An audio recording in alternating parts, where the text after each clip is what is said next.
윤석열과 악마 같은 정치검찰이 초대형 국정농단을 벌인 정황이 밝혀지고 있습니다. 처음부터 이재명을 죽이기 위해 사냥감을 정해놓고 조작 날조했다는 정황이 속속들이 드러나고 있는데요. 종합특검이 대북 송금 사건에 윤석열 대통령실이 개입 시도한 정황을 포착해 수사에 착수했습니다. 국가 권력에 의한 초대형 국정농단으로 의심된다는 것이 특검의 설명입니다. 의혹을 폭로한 서민석 변호사는 박상용 검사와 통화한 녹취 원본을 검찰에 제출했습니다. 법무부는 박상용 검사의 직무를 정지시켰습니다.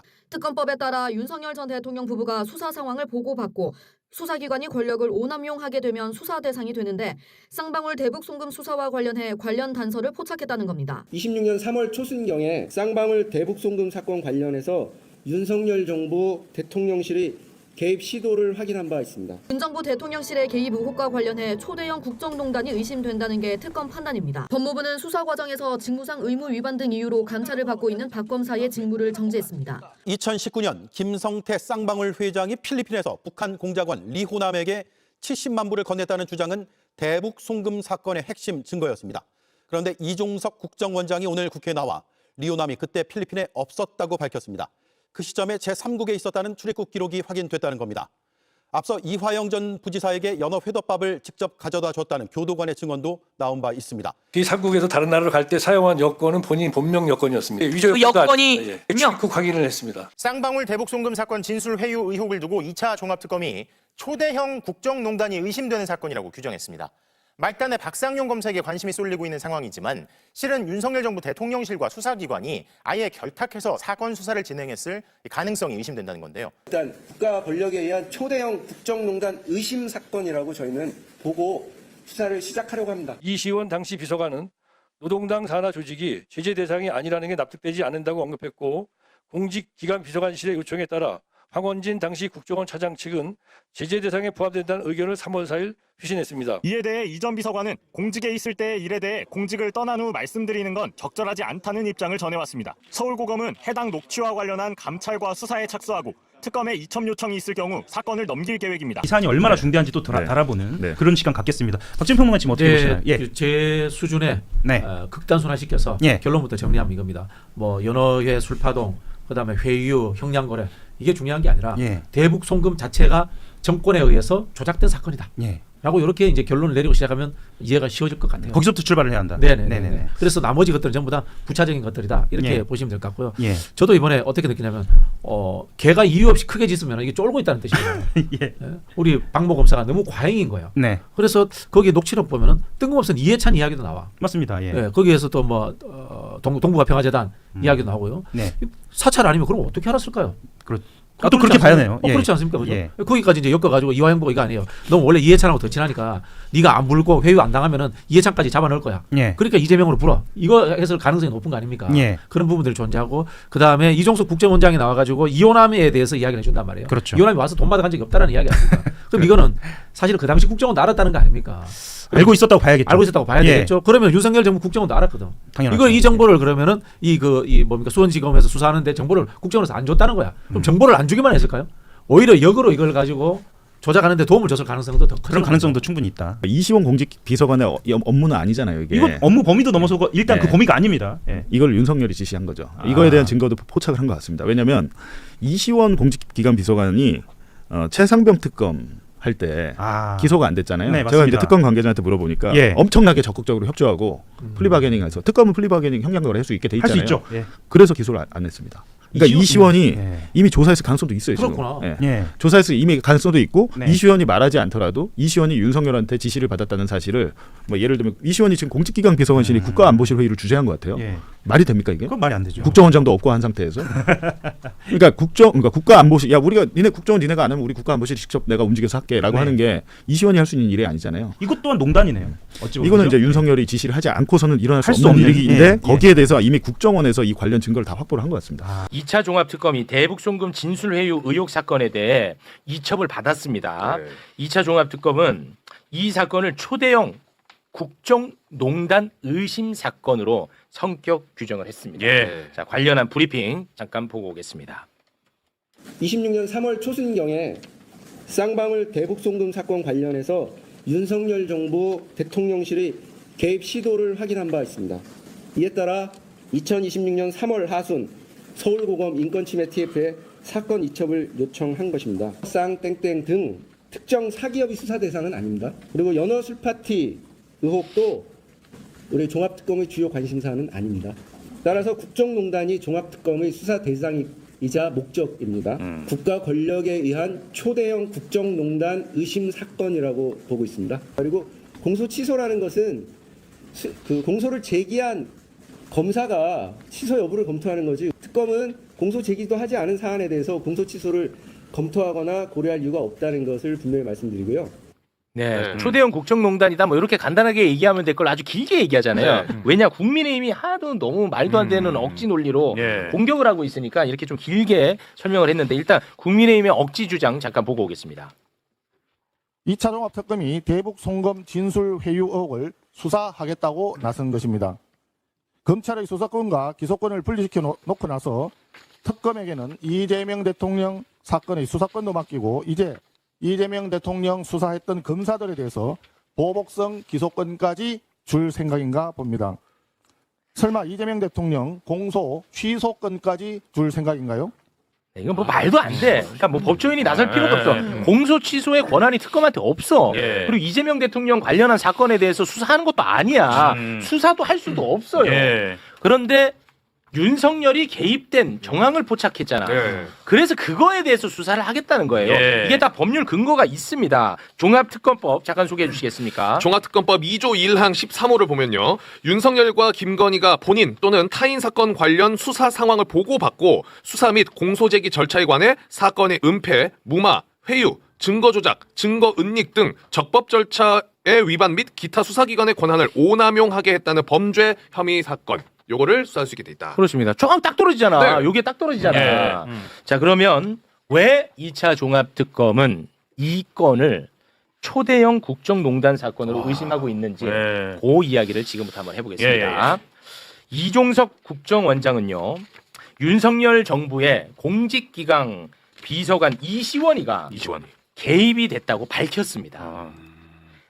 이게 어떤 이야기냐? 당시 기재위가 윤석열 정부의 기재입니다. 북한 노동당 통일전선부 산하에 있는 조선아시아태평양 평화위원회는 UN 경제제재 대상이 아니라고 밝혀버린 거야. 이시원이? 아니, 기재위가. 요거는 UN의 제재 대상이 아니라고 밝혀버렸어. 자, 그렇게 되면 아태위를 통해서 돈이 들어갔다는 사실만으로 이재명을 제거할 수가 없잖아. 그렇죠. 제재 대상이 아니니까. 이게 불법이 아니라고 해버린 거야. 그러자 이제 이시원이가 등장을 하는 겁니다. 이렇게 되면 이재명 못 잡았는데 이 기재위 얘네 왜 갑자기 갑툭튀해서 눈치 없이 행동해. 그렇게 된 거야. 그래서 이시원 당시 대통령실 공직기강 비서관이 갑자기 튀어나와서 국정원한테 야, 이거 빨리 불법이라고 얘기해. 그러면 그걸 근거로 제거하려고. 자, 관련한 이야기를 이종석 국정원장이 밝혔거든요. 함께 영상으로 보고 오겠습니다.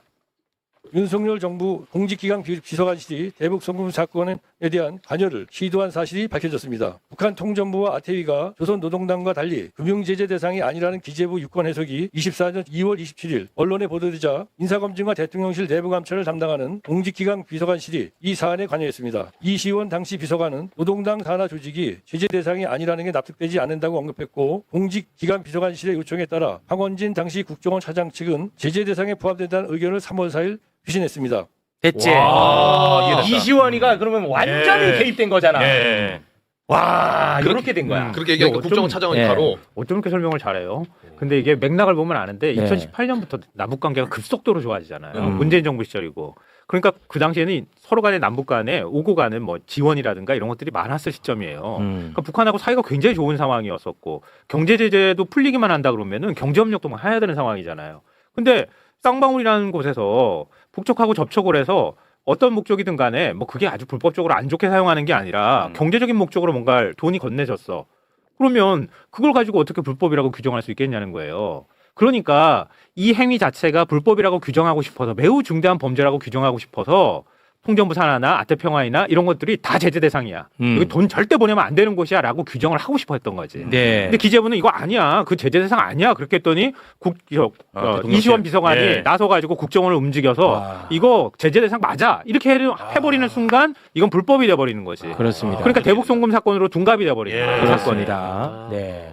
혹시 뭐 덧붙일 말씀 좀 있으실까요? 우선 조선나태가 형식상으로는 민간기구예요. 형식상으로는 민간기구고 보통 저희가 기억하고 있는 대북 사업들, 그냥 민간 측의 대북 사업들, 예를 들면 현대아산이라든지 이런 대북 사업들은 대부분 조선아태위랑 합니다. 네, 그러니까 기재부 같은 경우는 조선아태위가 제재 대상이라고 하는 순간 향후 대한민국의 민간 수준의 대북 사업은 다 끊겨버린 겁니다. 네, 그래서 기재부에서는 조선아태위가 이 제재 대상이라는 해석을 할 수가 없어요. 네, 할 수가 없고 법리적으로도 마찬가지고 열거주의인데 그 열거 대상에 조선아태위가 없으니까 열거 대상에 조선아태위가 없는데 이걸 유권 해석해서 넣어버릴 수는 없잖아요. 네, 그리고 그 순간 향후 한국에서는 북한과의 민간 교류가 다 끊어지는 거니까 그렇게 돼서 그 당시 재판 상황을 돌이켜 보면 저희 변호인 측에서 이거는 당연히 기재부 고시로 나가는 거니까 기재부가 해석의 권한이 있는 거고 기재부에 요청을 해서 기재부에서 그런 답변을 들은 거예요. 들어서 정말 그때 끝까지 코너에 몰려있던 상황에서 사실은 한 가지 좀 긍정적인 증거가 나온 건데 나오자마자 검찰에서 밑도 끝도 없이 이거는 국정원이 전문가다. 그게 기재부가 전문가지 왜 국정원이 전문가입니까? 그랬어요. 네. 국정원이 전문가니까 국정원에게 한번 물어봐야겠다. 라고 하고 재판부에서도 알았어. 그럴 필요가 있네. 물어보자. 이렇게 해서 국정원의 의견 저희 간 겁니다. 의견 저희 갔고 전 국정원에서는 정말 밑도 끝도 없이 그동안의 대한민국의 북한과의 그 교류 사업을 전면 다 부인하는 취지의 그런 답변이 왔죠. 와서 좀 이화영 측에서는 그 당시에는 그냥 야 국정원 자식들 해도 너무하네. 하늘이 무너지는 기분이 들었네. 해도 너무 어떻게 이런 의견을 밝히냐 이 정도로만 생각을 했었는데 알고 보니까 사실 이제 국정원에서도 사실은 그런 의견을 밝히기가 부담됐던 거죠. 그래서 대통령실에서 직접 개입을 해서 국정원장 제끼고 야 이렇게 답변해. 라고 밀어붙이는 상황이 있었던 거고 뭐 좀 핑계를 좀 대자면 사실 돌이켜보면 이거는 검찰이랑 싸운 게 아니라 대한민국을 대상으로 싸웠던 재판이라 이길 수가 없었던 재판이다. 이런 생각이 좀 듭니다. 맞습니다. 분들이 약간 시점을 헷갈릴 수 있을 것 같아서 그러니까 이건 재판 과정이니까 이건 윤석열 정부 때 시절을 얘기하는 거잖아요. 네네. 그렇죠? 그러니까 아까 돈이 전달됐던 시점에서는 이거 제재 대상으로 볼 수가 없었던 거지. 당시 민간 교류도 많이 이루어지고 조선 아태평화가 그걸 주관을 했던 거니까. 그러니까 당시에는 전혀 아닌데 재판 과정에서 윤석열 정부가 들어서고 난 다음에 개입해서 이거 제재 대상이 되는 거였어라고 판단을 해줬다는 거지. 그걸 가지고 법원에서 그래 그러면 제재 대상에 돈이 건네갔네? 그러면서 불법으로 규정했다는 거예요. 근데 당시에는 아태평화를 불법으로 규정할 수가 없었어. 그렇습니다. 트럼프도 김정은을 막 만나는 세상에 어떻게 그걸 가지고 제재 대상이라고 말할 수 있겠냐고요. 그렇습니다. 근데 그거를 이제 굳이 제재 대상으로 만들었어야 했던 이유는 이화영이 큰 죄를 지은 것처럼 해야지 이화영을 대상으로 해서 회유 협박이 가능하지 않습니까? 만약에 그 사람이 죄를 안 지었다라고 하면 회유 협박할 이유도 없으니까 당신이 아주 큰 죄를 저질렀는데 너를 종범으로 만들어줄 테니까 이재명을 불어. 이게 가능한 거잖아요. 그렇습니다. 그걸 위해서 정말 이 많은 설계를 다 했는데 국정원 들어가고 대통령실 들어가고 검찰까지 해서 이재명 한 명을 잡기 위해서 이렇게 된 거죠. 그렇습니다. 그러니까 이시원이가 결국은 이제 조작을 하라고 시킨 거잖아. 그렇죠. 근데 이게 왜 이럴 수 있냐? 얘는 조작 한번 해본 경험이 있는 애야. 이시원? 근데 그때 특별한 처벌을 받지 않았어. 그러니까 또 이러는 거야. 이시원이 얼굴을 한번 보자. 이시원이 좀 봐봐. 설명해 주세요. 2014년 서울시 공무원 간첩 조작 사건 혐의로 정직 한 달 징계. 그렇습니다. 자체 징계 받은 게 다야. 간첩 조작 간첩도 아닌 사람을 간첩으로 조작을 했는데 그냥 그 징계 1개월. 그러니까 야 해도 돼? 조작은 개꿀이다. 야 이거 제대로만 하면 나 아주 출세길 열린다. 이렇게 생각하지 않겠습니까? 그러니까 또 한 거다. 나는 그렇게 봅니다. 저는 그렇게 본다는 거예요. 그래서 우리가 여기서 배워야 될 점이 예를 들어서 박상용 검사라든지 이렇게 뭔가 조작을 하는 사람들에 대해서는 단죄를 해야지. 그런 사람이 안 나옵니다. 그렇죠. 지난번에 단죄를 안 했기 때문에 이런 사건이 또 발생하는 거거든요. 자 그리고 또 왜 이 사건을 대형 국정농단이라고 보느냐? 쌍방울은요 대북 사업을 하는 것처럼 해서 주가 조작을 하려고 했어. 요게 그냥 본질이야. 주가 조작. 사건의 전부입니다. 사실은.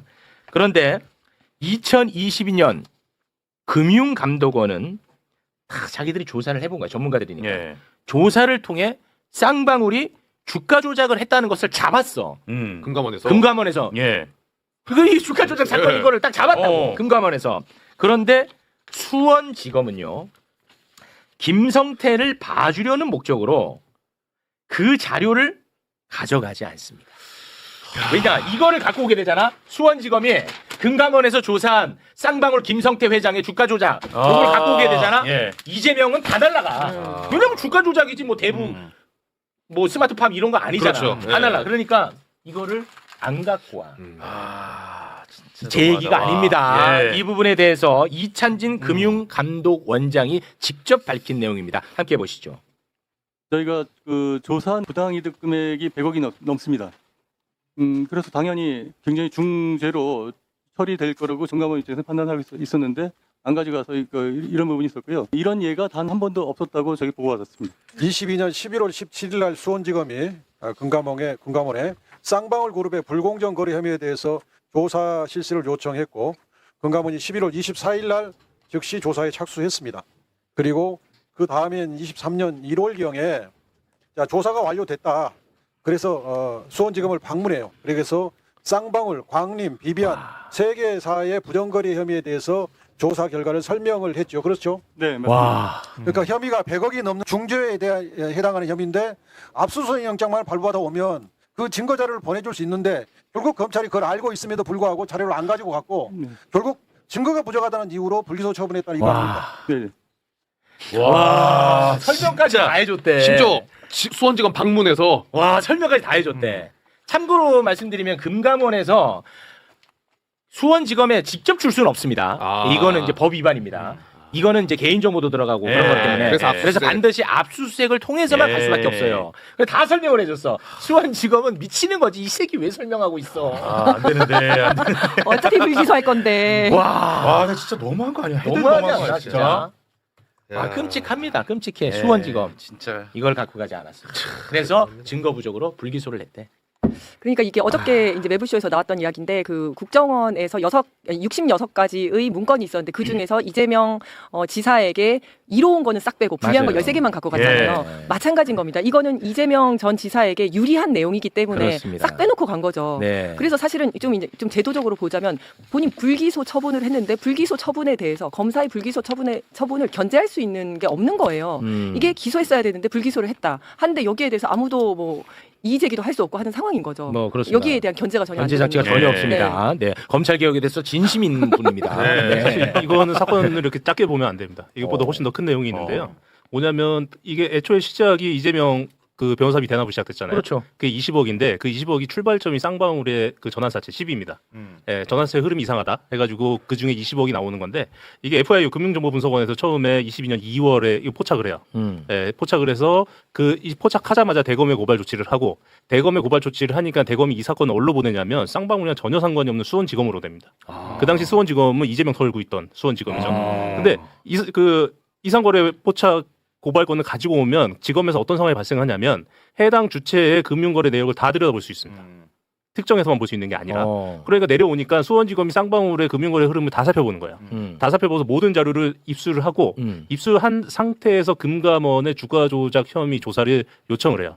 그래서 금감원 원장이 뭐라고 얘기를 하냐면 검찰에서 우리한테 조사 요청을 했는데 조사 요청을 할 때 검찰이 다 알고 있더라.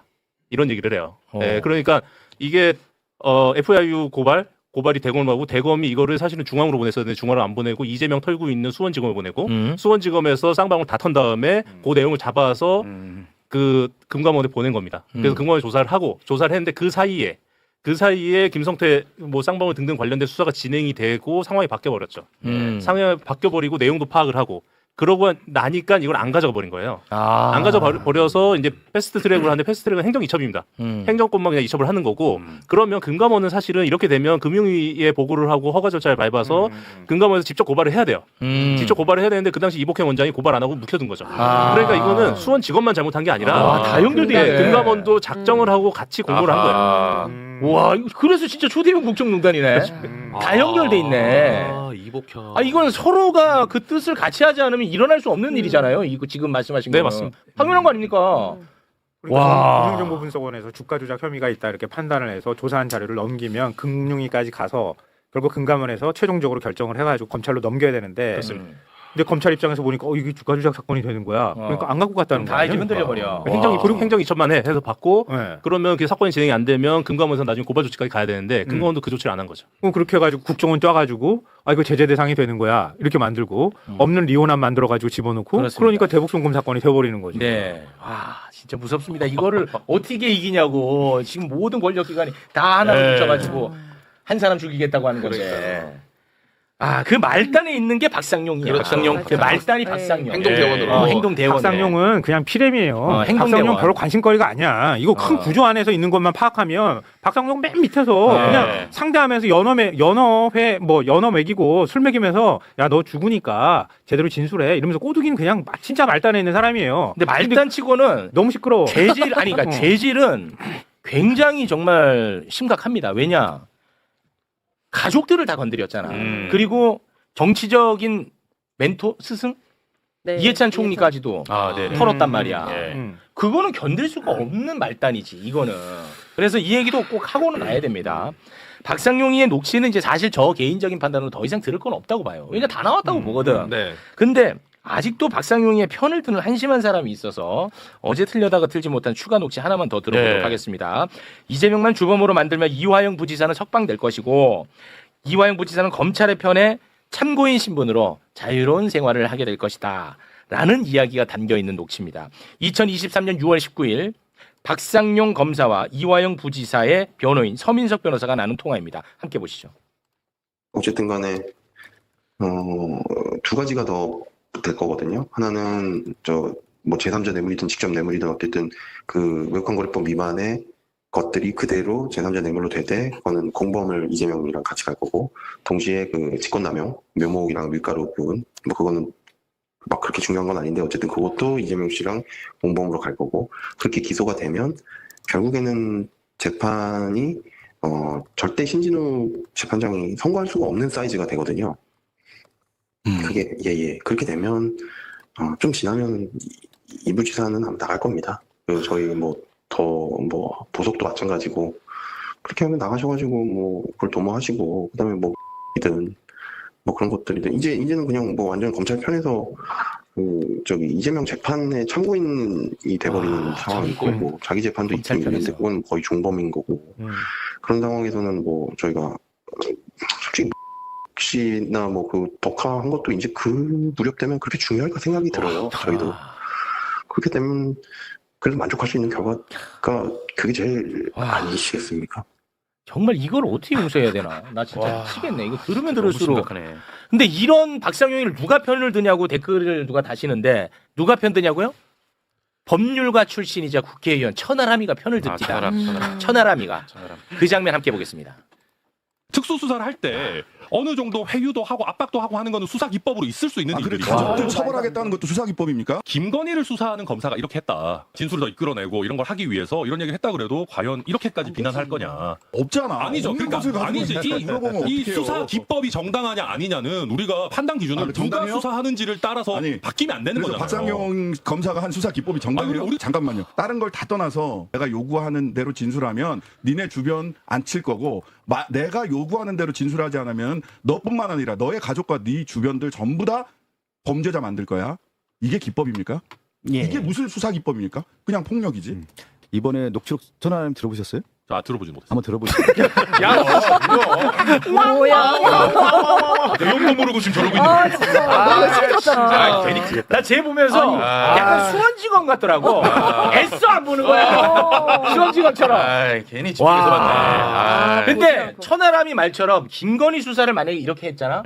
그러면 공소 취소되거나 공소 기각되거나 난리 났을 겁니다. 김건희에 대해서.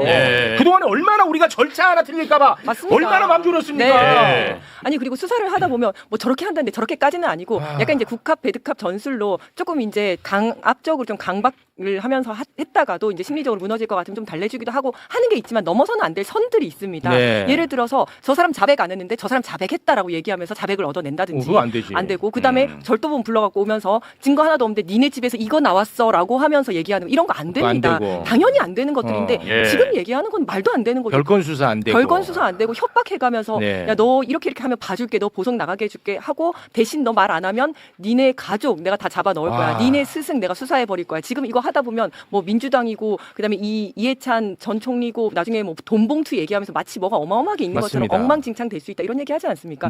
당연히 안 되는 거죠 이거는. 검사의 관점으로 보면 그렇게 하는데 쉽게 얘기하면 이렇게 되는 거예요. 김성태도 이재명을 잘 모른다 그래. 만난 적도 없어.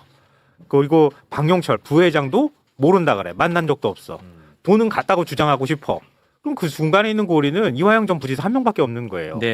그럼 이재명을 잡으려면 이화영을 먼저 꼬드기든가 잡아줘야 되는데 이화영 전 부지사 말이 왔다 갔다 하거나 지금 정리가 안 되는 상황이 된 거예요.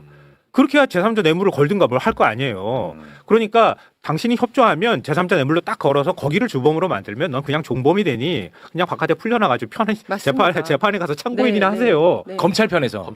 이재명 잡는 검찰편에서 참고인이에요. 이게 얼마나 단순한 논리인 거예요. 그 단순한 논리를 실현시키기 위해서 저런 일을 벌였던 거야. 그러니까 그동안에.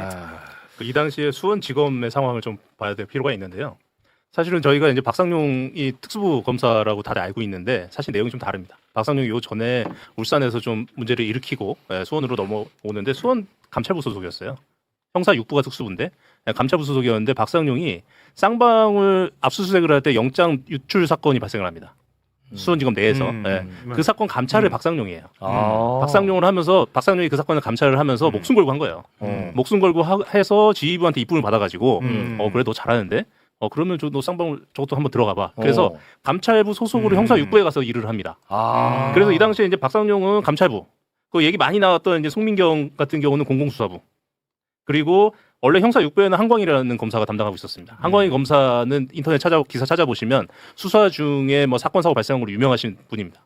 이렇게 돼 있었는데 여기에 형사 6부에 박상용이 그 꽂혀서 들어간 거예요. 해결사로. 꽂혀서 들어갔으니 이 양반이 얼마나 의욕을 갖고 열심히 일했겠습니까. 그리고 지금 여기서 이름이 나오는 게 이제 감찰부, 공공수사부, 형사 6부가 나오잖아요. 그러니까 얘네들을 다 통솔할 수 있는 거는 사실은 가장 낮게 봐도 차장이죠. 그리고 차장 수준을 넘어서서 지검장으로 봐야 되고 사실 서민석 변호사가 이미 그 이후에 부장과 지검장한테 전화를 받았다라고까지 얘기했잖아요. 그러니까 지검장 수준에서 다 진두지휘 된 거예요. 그러니까 우리가 또 이걸 보면 무슨 대통령실하고 국정원, 금감원, 검찰까지 해서 야 국가 전체가 막 여기 이재명 죽이기에 다 이제 들어갔네라고 얘기를 하지만 그 핵심에 있는 사람들은 결국 다 검사 출신들입니다. 그래서 검사들이 검사하면서 검사했던 짓을 또 검사한 겁니다. 그냥 각 포인트에 가서 주요 그 배치 요소에 가서 윤석열이 시키는 아니 저는 이제 윤석열이 그 설계자가 윤석열이지 않을까라고 생각을 하는데 대통령실 윤석열이 시키는 대로 이시원 검사 출신 공직기강 비서관이고요. 국정원의 유도윤 감찰부장도 검사 출신이고 또 금감원의 이복현 그 금감 원장도 검찰 출신이고 이 검사 출신들을 왜 요소에 다 박아놨겠습니까? 자기가 필요할 때 이런 식으로 쓰기 위해서 박아놓지 않았겠습니까? 진짜 대단하다. 이제는 정말 그야말로 처벌의 시대가 왔습니다.